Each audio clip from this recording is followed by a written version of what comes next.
Hi there, I'm Keith Cawley, and this is Thrive, a Bridgestone Americas podcast where we explore our company through compelling conversations with teammates across our organization.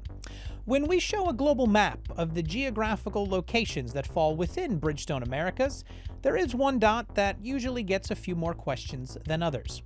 On the western coast of Africa, the country of Liberia is home to a Firestone Natural Rubber farm with a history dating back to the early days of our Firestone brand.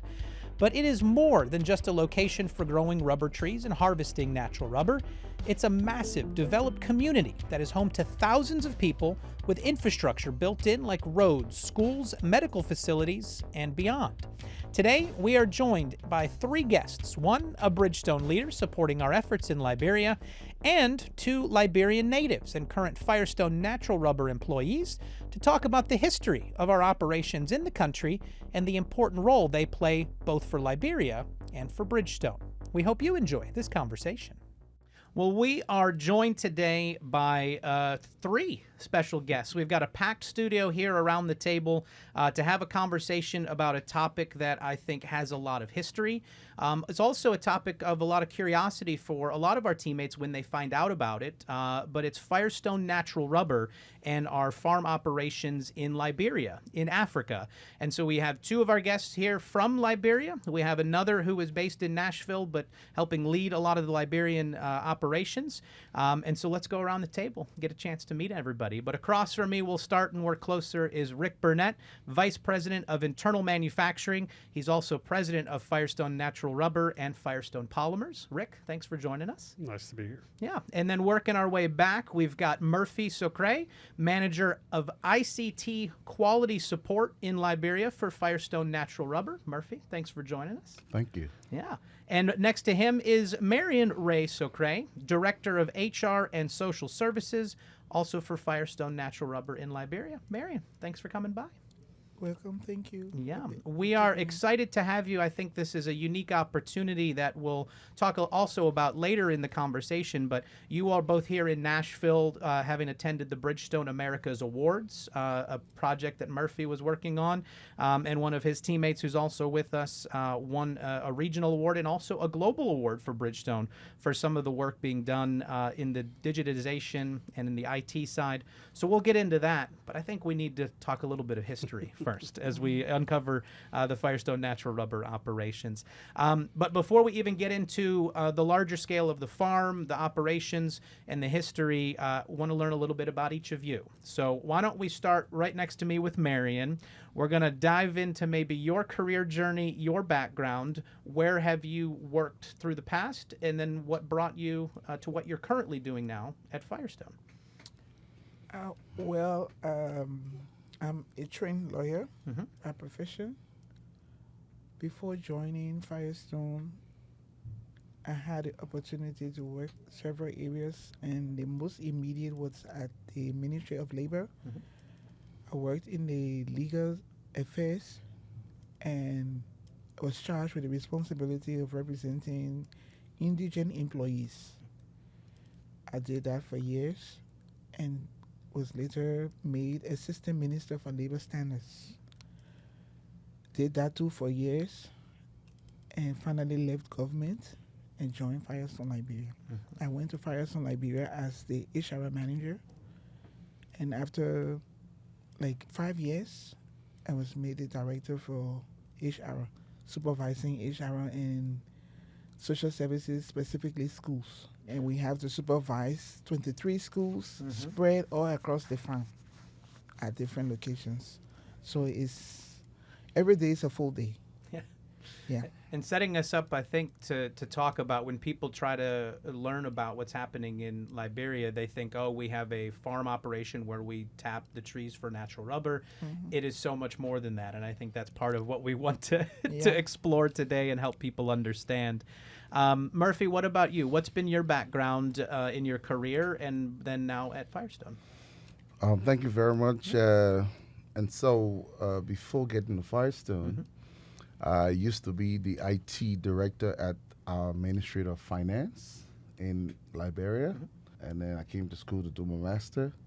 So I attended a school in Minneapolis, the Metro State University. And by then, Marion had already started work with Firestone. And so I used to go for break every year, end of the year, to go see the family. Yeah. And then so I sure by then they were thinking about changing the way Firestone operates. And then he asked me whether it would be something nice for me to join. And knowing what Firestone is and being a Liberian, I'm like okay, upon graduation I can come and contribute my quota to the country through Firestone. So I told him, I said, I will have no problem joining Firestone. And so upon graduation, I got back home, and when Capture Solution came, we were interviewed for the job, and then I took on the role as ICT manager for quality support.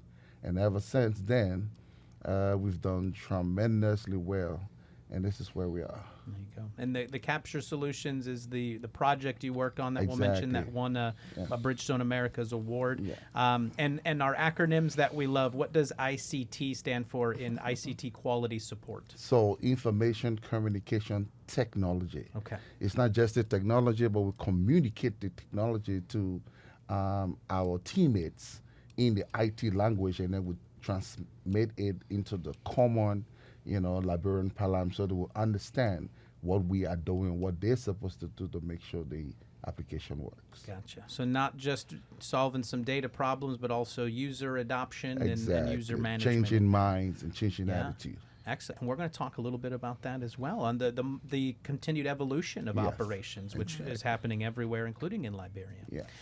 Well, Rick, we've made it to you across the table. What's a little bit of your background across the career, and what brought you into your current role over Firestone Natural Rubber? Yeah, quite the variety, sort of wavering path here. But with Bridgestone, almost 19 years, mostly in finance. About 10 years ago, in fact, January 2014 was my first trip to Liberia. There was a group called Technology Manufacturing and Procurement that I had the finance group for everything but the tire plants. And I had the first opportunity to visit Liberia and really fell in love with the country and the people and what we do there. When my predecessor retired in 2018, had the opportunity to take on the role, and I've been commuting to West Africa ever since. So it's probably the most challenging, but also by far the most rewarding job I've ever had when you think about what we do there and the impact we have on well over 7,000 direct or indirect employees and teammates, and the 70,000 or so people that live on the estate directly, and then the broader natural rubber economy that helps drive the Liberian economy that we make such a big difference in. So yeah, well, it's scratching the surface of that natural rubber industry when we talk about things like Waiuli on the podcast and why it's important to diversify locations around the world. A lot of this is in Southeast Asia. We have this location right through Firestone and the company in Liberia, but there's not a lot of those locations around the world. Where did this start? Right, I think a lot of people ask, how did we end up running a farm in Liberia back to the early days of the Firestone Tire and Rubber Company? But I don't know who has the history knowledge here that we should explore. Well, I can start, and then they can fill in some gaps. So coming out of World War I, Firestone decided, along with the U.S. government, that they needed some source of natural rubber other than Southeast Asia. And Firestone was looking both in the Philippines as well as Liberia. And it came down to, the negotiations with the government in both locations of, where they could get the largest piece of land that could be contiguously produced and developed for natural rubber, and Liberia ended up being it. There's a lot of myth about it being 1 million acres. The original concession agreement was 1 million acres. We've never developed anywhere close to that. The size is about 118,000, almost 119,000 acres. It's about 185 square miles. And that size has been virtually unchanged. Growing up in Liberia, what was maybe the perception from each of you of Firestone, or what did you know of the operations in natural rubber and the farm happening there? So, Firestone is part of Liberia's history.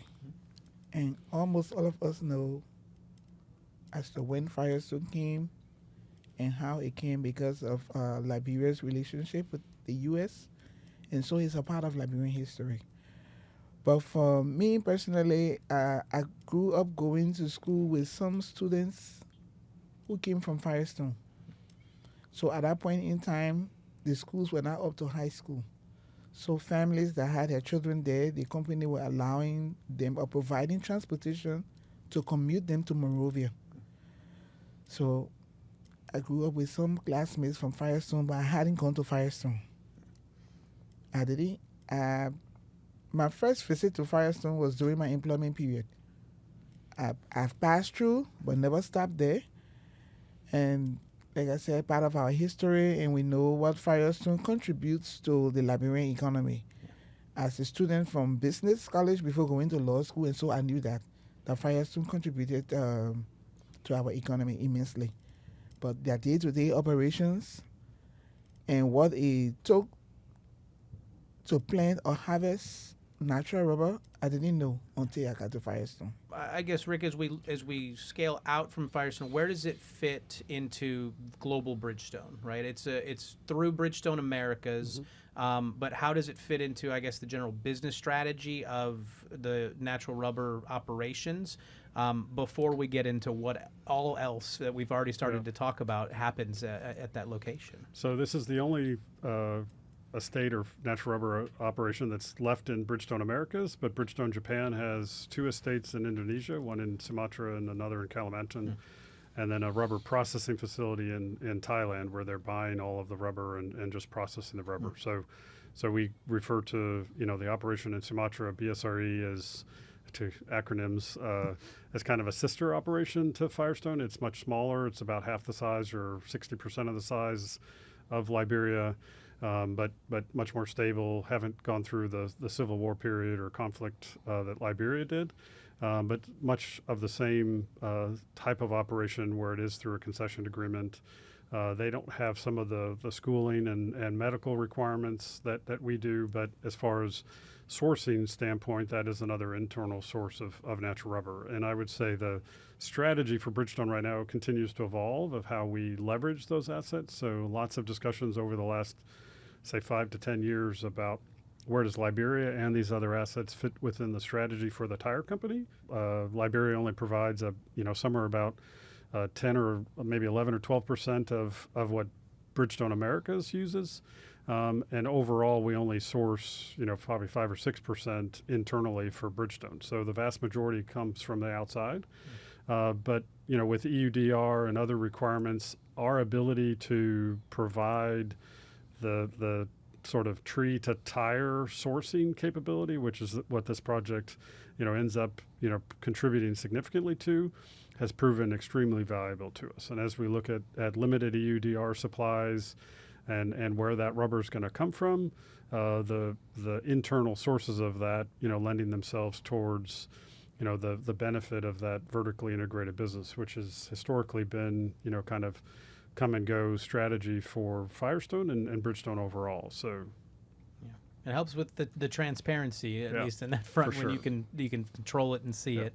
And what is EUDR is the acronym again? EU Deforestation Regulation. So by January 1st, 2025, all natural rubber either imported into the EU as a raw material or even in a finished product for tires has to be traceable back to the source to prove that it didn't come from a deforested land after 2020. So obviously we've been, planting and harvesting for almost 100 years now.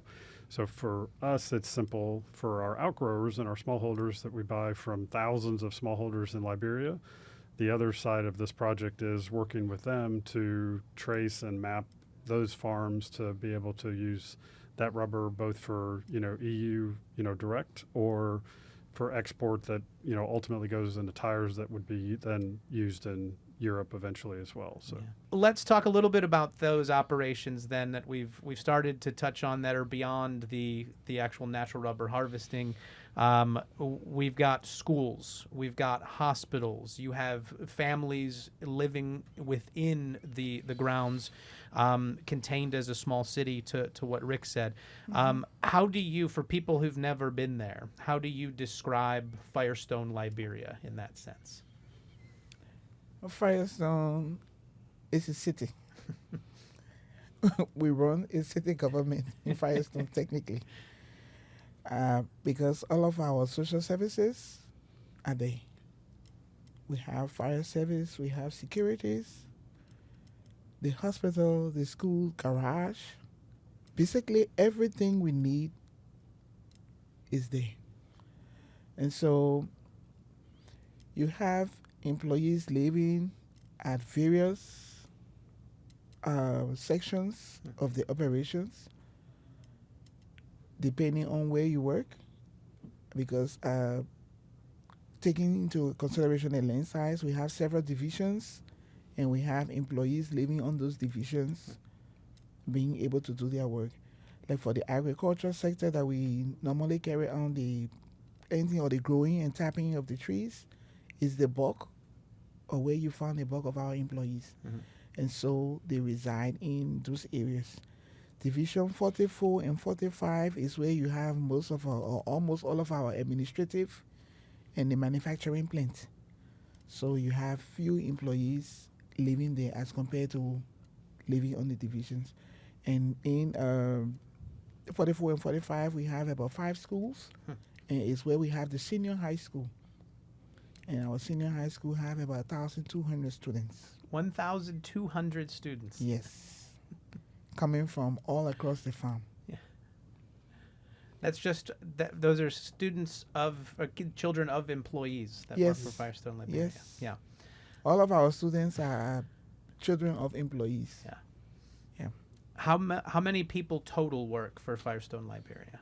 We have about 5,000 direct and about 2,000 plus indirect And working. you said we haven't developed all of that acreage that was in that original. What is the size if you were to roughly? We talk about it as a city. Is there something we can compare it to for people? So I have a slide I use in a PowerPoint, one of the overview sessions, and if you superimpose it on top of Nashville Metro, it goes from Hendersonville to Bellevue, down to sort of the top end of Williamson County, Brentwood, and then over to the airport and back up. And so it's 185 square miles is the size of the operation. And so it takes about an hour, given the road conditions and stuff and the rain and other things, to get from the southern part, which is where Division 44 and 45 is, to the northeast and northwest gates that go out to, the northern sides of the estate. So it's vast. I mean, It is. Yeah, it's until you see it and actually appreciate the scale and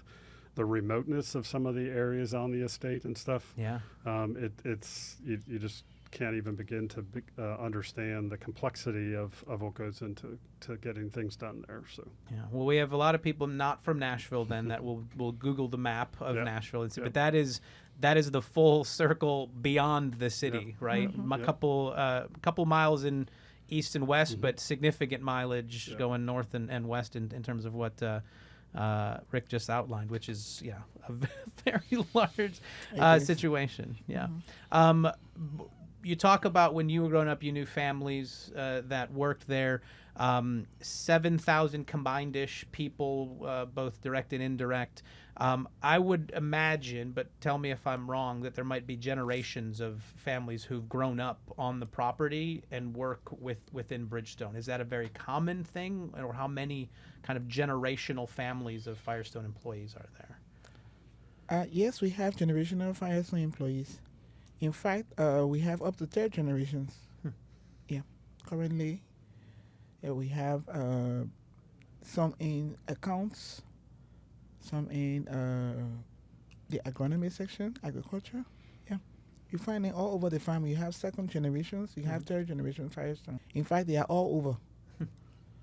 You could have maybe about 70% of our employees are generational employees. Oh, wow. Yes. So very common. I can safely say that.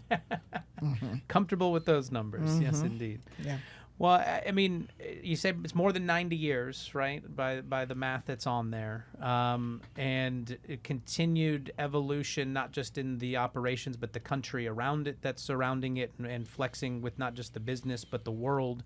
I guess maybe we'll start with you, Rick, as you kind of seen maybe from the operational side, and then maybe to both of you in both the country and the operations, just the evolution over. I mean, 90 years is a lot of time.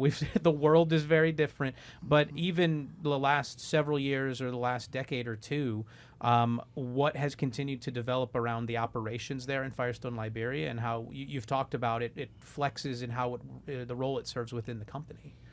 Yeah, I would say, I mean, I think the biggest thing that's changed is, as Marion alluded to it, is the idea that we don't have to do everything directly ourselves. And so finding local Liberian contractors to run and operate certain things, just like we do outsourcing everywhere else, is common practice, now more so for us than it ever has been before. And it works for everybody involved. So our role is intertwined into the economy, and we're trying to get Liberia to evolve from this, honestly, this Firestone way of doing things to a more modern way of harvesting and developing natural rubber. So working with the government to see how we continue to work with them to evolve the sector, to help develop, employment and the industry as a whole within Liberia. Not just natural rubber, but, agriculture is a big contributor to the Liberian economy and has lots of opportunity to contribute. And how we can, help that along is a big part of what we're trying to do. So. Yeah. I hear so much of our general global vision in that description, right? Because we talk about what our global CEO says about moving towards sustainable solutions, but we keep our core at our base. But that idea of we still are core to who we are, and that helps keep the foundations and keeps the structure moving, but there's a continuous pursuit of improvement in what we do, right? Yes. Which leads us to technology, because that's where a lot of this continuous improvement comes from, right? The new opportunities, new systems, innovation in technology can lead to innovation in processes. So Murphy, celebrating you last night and the team that led this project primarily focused around the ways of data capture and really evolving how you do that operation with very critical data to what we've talked about is the through process from start to finish. What is this project in general, as you would describe it, that you worked on that won an America's Award? So let me begin from where you ended. Sure. The transformation that is taking place in Firestone is not to change the way people have been doing things, but to change how they've been doing it. Not to change what they've been doing, but how. So in doing that and to meet our vision to be the #1 supplier of sustainable natural rubber, we had to introduce this digital technology. So what it brings to Firestone is erase the paper-based system. It makes information flow, the speed increase. It gave senior management time to make informed decision based on the data captured, and the data that comes from the field comes in real time. So in doing that, we had to change the minds of the people who have been working there for 80 more plus years doing everything manually. So for instance, you go to tap the rubber, you have to write the poundage, you talk about rain, you're talking about the loss of paper. So all those were disadvantages. So what the digitization will bring is that we have a digital scale, we have a device like handheld device like a cell phone, and we just naturally weigh the rubber. Everybody sees the bandage, and as soon as synchronization takes place, it comes back to us in real time. Yeah. So even before the farmer leaves the gang, we already know what your poundage is. And by that, we be able to make decision, especially with accounts and stuff like that. And we'll be able to know how much to pay a particular farmer. And then what it also does is for us to meet international best practices, in complying with a lot of what we need to do for our international partners. Consumers will want to know that the raw materials for product that they are buying, where it is purchased and how it's processed. So part of the digitization is to have full traceability of the products, the natural rubber we're producing, from where we produce it all the way to the finished product. We've been very much positive in doing this. It was kind of difficult. Sure. Very difficult. Change is hard. Yeah. Especially in Africa, we have connectivity issue as far as networking. And the way capture solution works, it makes it so easy. It works offline. And then when it is synchronized and we reconnect our connectivity, then the data is synchronized, and then we have it back in our back end. Yeah. And I wanted to ask Rick too. You talk, Murphy, about the traceability aspect, the requirements that you need to meet in part of this overall process. There's another recent announcement that came out in March of this year that we've discussed on the podcast before. This certification, International Sustainability and Carbon Certification, the ISCC Plus certification. The Firestone Liberia operations just won that certification, become the first natural rubber farm in the world to have such a certification. So you hear Murphy talk about the digitalization, modernization, moves like this to talk about the traceability and transparency. How important are these moves into that forward direction? Yeah, so I would say it fits with the sort of global strategy of where does sustainability and where does Liberia fit within the global Bridgestone strategy, not just for sustainability, but for sourcing, natural rubber and other things. So a couple of years ago, we took it upon ourselves, with Seamus, who's our general manager on the ground, to try to be the gold standard. So instead of chasing each of these individual things by themselves, look at a foundational program, we call a rubber sustainability program, to be able to then as ISCC, or there's FSC, there's GPSNR, lots of acronyms that are around. For us in Liberia, it won't be starting from scratch for any of those. It'll be sort of plug and play. So it might be adding 5 or 10% additional specific needs to get to, other certifications and things. But so we think we're, leading, potentially, the globe in what it is we're doing, but certainly going about it much more smartly than maybe we were doing before. And it's given us certainly an advantage. And as you said, we're the first farm that ICC is certified for natural rubber. So it's a little unique for a natural rubber farm to go for ISCC Plus, but it fits within the tire and what Bridgestone strategy is. We continue to work on FSC and others, and certainly contributing to GPSNR, which is the global platform for sustainable natural rubber, that Bridgestone was a founding partner with, and will continue to work there as well. So and I know I have it just written down here just to reiterate for the listeners. The ISCC Plus certification, the recognition is granted in relation to a facility's transparency, trackability, and overall operations when it comes to a variety of environmental and sustainability impacts. So it's a whole spectrum that they look at to need to meet the mark. So very exciting stuff there. I think as we wrap maybe our time together, I think we've touched on it in a few different ways when you talk about the economic impact, the sustainable employment, what Firestone means to Liberia, and honestly what Liberia means to Firestone and to Bridgestone Americas, with that going both ways. But maybe personally from each of you, Marion and Murphy, to close, like what does Firestone and the operation, what does it mean to you, and what do you think it means to the community? Firestone means a lot. Personally, as a Liberian, I could get a job anywhere in Liberia or elsewhere. But coming to Firestone is to love Firestone, because the company goes just beyond the usual employer-employee relationship. The benefits provided, they are means of sustaining, motivating the employees to do even more. Because naturally, like education and medication will be normally something that they will not afford, especially the kind of system that we run. And so it gives me joy being a part of Firestone Liberia.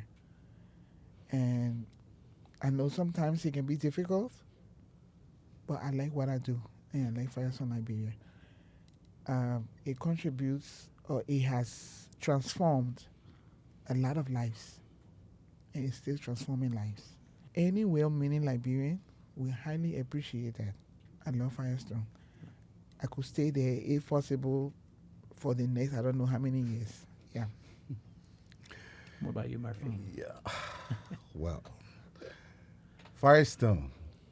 You know, Firestone is a city, is a home away from home.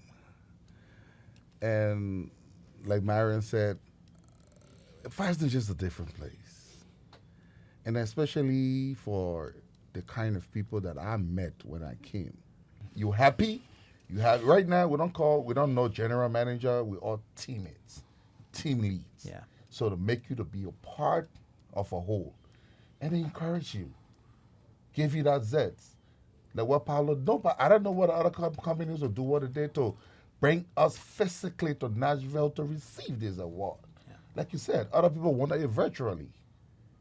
Now, what Paulo and the senior management did is the fact that our teammates know that we got on the plane to come and receive this award, and they are part of making us to receive that award is going to give them more energy to work.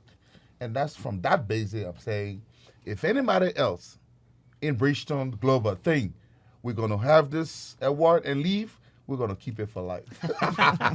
It is yours. You've earned it. You've earned it. All, the collective team, right? Which is the beauty of it. So many behind making something like that happen. But, well, I can't thank all of you enough for taking some time during your time here in Nashville to sit down and talk about this. I think it is a topic that we've actually, from the podcast side, gotten a lot of, will you do an episode? Will you talk about it?